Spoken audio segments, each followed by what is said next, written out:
അപകീർത്തികരമായ video പ്രചരിപ്പിച്ചതിനെ തുടർന്ന് കോഴിക്കോട് സ്വദേശി U Deepak ജീവനൊടുക്കിയ സംഭവത്തിൽ പ്രതി ഷിംജിത മുസ്തഫയുടെ ജാമ്യാപേക്ഷയിൽ കോടതി ഇന്ന് വിധി പറയും. കോഴിക്കോട് പ്രിൻസിപ്പൽ സെഷൻസ് കോടതിയാണ് വിധി പറയുക. ദീപക് ധർമ്മടമാണ് കോഴിക്കോട് നിന്ന് വിശദാംശങ്ങളുമായി ചേരുന്നത്. Deepak, very good morning. അപ്പോൾ ഈ കേസുമായി ബന്ധപ്പെട്ട് ഇന്ന് വിധി പറയുകയാണ്. വിശദാംശങ്ങൾ എന്തൊക്കെയാണ്? Very good morning Ashmi, Christina. ഇന്ന് വിധി പറയുമെന്നാണ് പ്രതീക്ഷിക്കുന്നത്. നാളെയാണ്, ഇന്നാണ് എന്ന് പറഞ്ഞ് വിധി ഇങ്ങനെ മാറ്റിവെക്കുകയായിരുന്നു. ഏറ്റവും ഒടുവിൽ ഇന്നലെ പ്രിൻസിപ്പൽ സെഷൻസ് കോടതി വാദം പൂർത്തിയാക്കി ഓർഡേഴ്സിന് വേണ്ടി വിധി പറയാൻ വേണ്ടി ഇന്നേക്ക് മാറ്റിവെക്കുകയായിരുന്നു. ഇതിൽ ഏറ്റവും പ്രധാനപ്പെട്ട കാര്യം ജാമ്യം അനുവദിക്കരുത് എന്നുള്ളത് തന്നെയാണ് പ്രോസിക്യൂഷൻ്റെ വാദം. അതിന് കാരണം ഫോറൻസിക് പരിശോധനാ ഫലം വരണം. കാരണം ഇവർ ഇതുപോലെ സമാനമായി എന്തെങ്കിലും മറ്റു ചെയ്തിട്ടുണ്ടോ എന്നുള്ളത് ഉൾപ്പെടെ കണ്ടെത്തേണ്ടതുണ്ട്.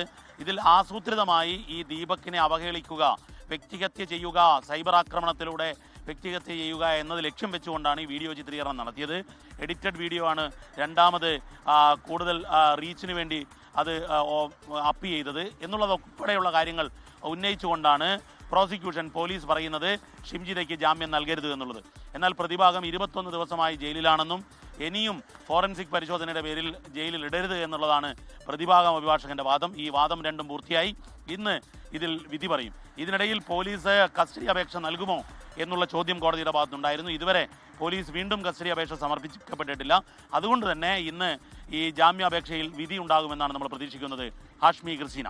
ലോകത്തെവിടെയായാലും ഏത് സമയത്തും 24 വാർത്തകളും ഓഗ്മെന്റഡ് റിയാലിറ്റി പാക്കേജുകളും എക്സ്പ്ലെയിനറുകളും വിശദമായി കാണാൻ ഞങ്ങളുടെ യൂട്യൂബ് ചാനൽ നിങ്ങൾക്ക് സബ്സ്ക്രൈബ് ചെയ്യാം.